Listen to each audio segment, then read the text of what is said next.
السلام عليكم، اللهم صل وسلم وبارك على سيدنا محمد. ازيكم حبايبي؟ عاملين ايه؟ يا رب تكونوا بألف خير. النهارده راجعه لكم فيديو جديد، يا رب يعجبكم. بصوا الجمال وبصوا الحلاوه وبصوا على الالوان التحفه دي. الطبق ده ينفع فطار وينفع عشاء، وقيمته الغذائيه عاليه جدا، وطبق خفيف ولذيذ وطعمه حكايه ما شاء الله عليه. طبق جميل جدا جدا. بصي الالوانات بتاعته، والله طبق تحفه. مش محتاجه تاكلي حاجه جنب منه، حاجه خفيفه. حتى لو كلتيه بالليل خفيف جدا، مش هيتعب معدتك. لو اكلتيه حتى ونمت على طول خفيف وجميل جدا، وقيمته الغذائيه عاليه فوق ما تتخيلي. وطبعا ينفع للفطار حلو قوي. بصي جميل، ومكوناته كلها موجودة في البيت. يلا بقى من غير كتر كلام ندخل ونشوف المقادير ونشوف الطبق الجميل ده عملناه ازاي. بس اوعي تنسيني في اللايك، واوعي تنسي تفعلي الجرس عشان يوصلك مني كل جديد.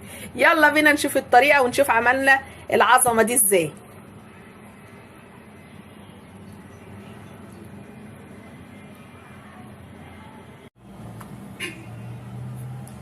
بصوا حبايب قلبي، المكونات بتاعتي سهله جدا وبسيطه، مفيش اسهل من كده، ومفيش بيت ما بيخلاش من الحاجات دي.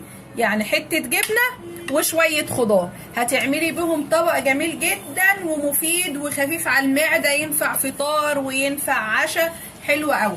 تعالي بقى نشوف المكونات اللي معانا ايه ونبدا نعمل الطبق بتاعنا الجميل اللذيذ ده. معايا دي جبنه قريش بس بخيرها، ودلعه ما عليهاش اي ملح، ومعايا فلفل اخضر، ومعايا قوطه، وعود بقدونس، وخيارتين.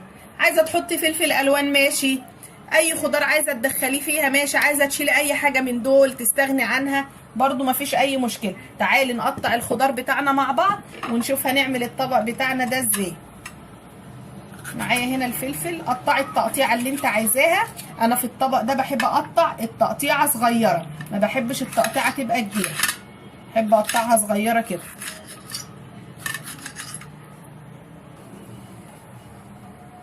قطعت الفلفل بتاعي، هقطع الخيار كمان، وحط كميه الخضار اللي انت عايزاها. عايزه تقللي عن كده خضار ماشي، عايزه تزودي ماشي، عايزه تحطي فلفل الوان براحتك، المتاح عندك اعمليه. هو الطبق ده جميل وحطي فيه اي خضار انت عايزاه.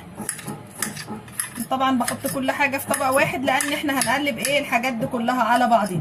والطبق ده ينفع للناس اللي بتعمل دايت واللي ما بتعملش.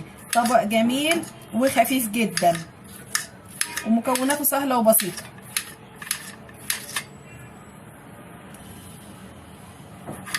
كده برضو بقطع الطماطم بنفس الطريقه قطع صغيره، عشان طبعا انا مش مكبره التقطيع عشان لما تيجي تغمسيها كده على اللقمه تبقى صغنطوطه كده وشكلها حلو.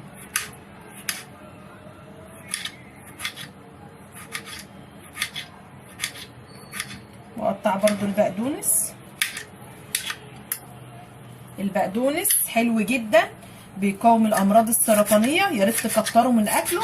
جميل جدا البقدونس، وبيبقى في الطبق بتاع الجبنه اللي احنا نعمله ده بيدي طعم حلو قوي. عايزه تستغني عنه برضو براحتك، اللي انت عايزاه اعمليه. كده قطعنا كل الخضار اللي معانا، هننزل بيه بقى هنا كده.